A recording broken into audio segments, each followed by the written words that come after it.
এজন দুৰন্ত মনৰ মানুহ পেৰা এথলীট ৰাকেশ বণিক। তেখেত হ'ল উত্তৰ পূব ভাৰতৰ প্ৰথমগৰাকী আন্তঃৰাষ্ট্ৰীয় পেৰাচাইকেলিষ্ট।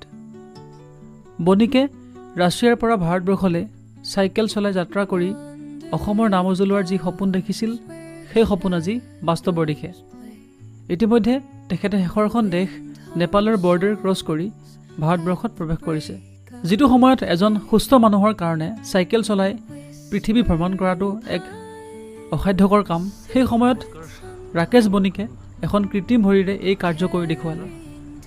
সঁচাকৈ যদিহে মানুহৰ আত্মবিশ্বাস আৰু মনোবল দৃঢ় হয় তেতিয়াহ'লে ৰাকেশ বণিকৰ দৰে যিকোনো কামেই কৰিব পাৰে। সেয়া প্ৰমাণ কৰি দেখুৱালে ৰাকেশ বণিকে। ৰাকেশ বণিকৰ এই সফলতাত আমি অসমবাসী হিচাপে গৌৰৱান্বিত। ইতিমধ্যে অসমৰ মুখ্যমন্ত্ৰী মহোদয়ে আগতীয়াকৈ ৰাকেশ বণিকক শুভেচ্ছা পত্ৰ জ্ঞাপন কৰিছে। আপুনিও জনাওক ৰাকেশ বণিকক আপোনাৰ বহুমূলীয়া শুভেচ্ছা। ধন্যবাদ। জয় অসম।